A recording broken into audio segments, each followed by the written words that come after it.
Unit 7, Bonds, Lecture 1, Yield Measures. I'm going to start by looking at the realized yield or holding period yield for the bond. This is the actual return that you will generate over the period that you hold the bond. So if you intend to buy the bond now and you intend to sell it before it matures, then that will be the holding period yield.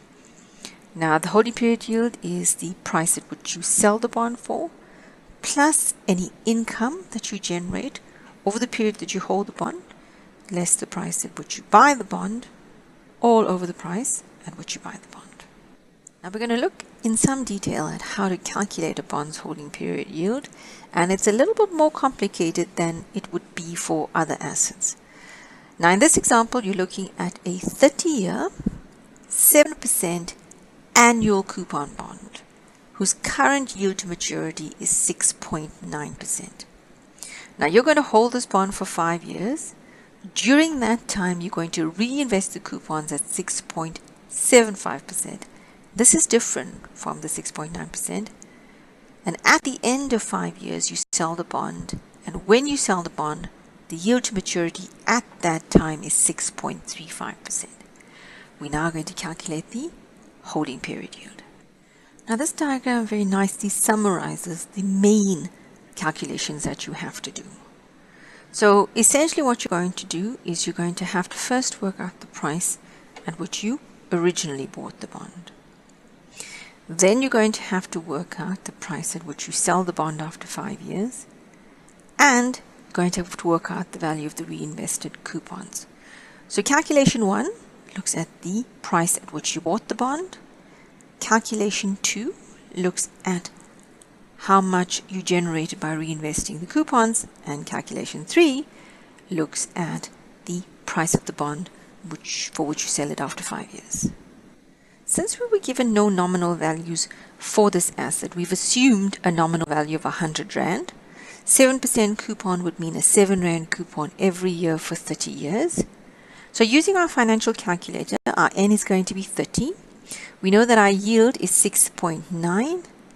Each payment is 7, and the future value is 100, giving us a price or a present value of 101 Rand and 25 cents.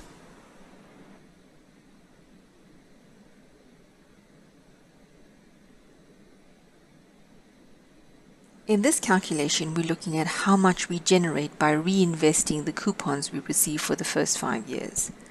So we have a 5-year period. Our interest rate here, our yield is 6.75. We have no present value. Our payments are 7 Rand per annum. So now we're looking at our future value, and that works out to be 40 Rand and 5 cents.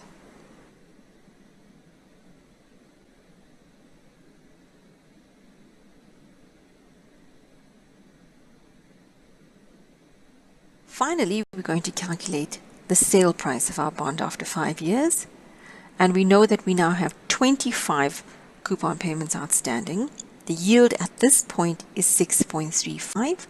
We're still getting our 7 Rand coupon payment, and our maturity value or future value is still 100, giving us a sale price of 108 Rand and 4 cents.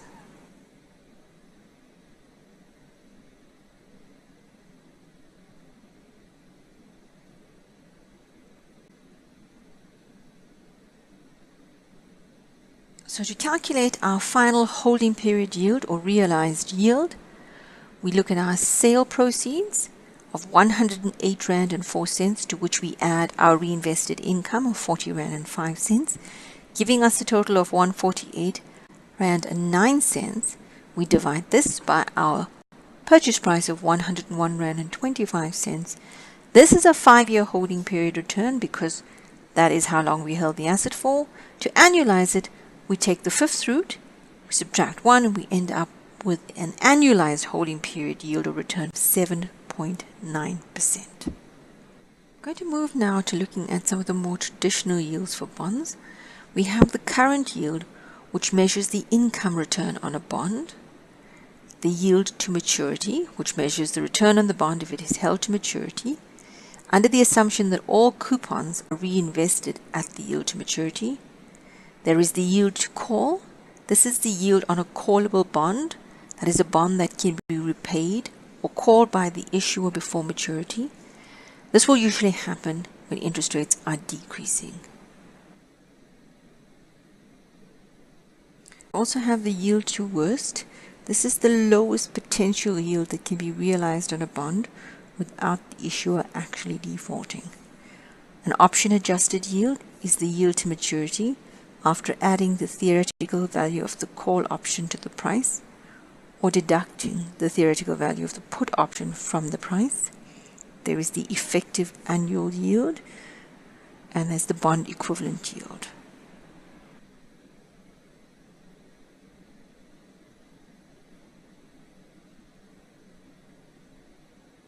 We're now going to do an example looking at some of the more traditional yield measures. So you have a 10-year, 10% semi-annual coupon bond with a par value of 1,000 Rand, currently selling for 1,135 Rand and 90 cents. This bond has a call option or is a callable bond and can be called after 4 years for a price of 1,050 Rand. You are asked to calculate the current yield, the yield to maturity, the bond equivalent yield, the yield to call, and the effective annual yield. We're going to start with the current yield. And the current yield is calculated by dividing the annual coupon for the bond over its current market price.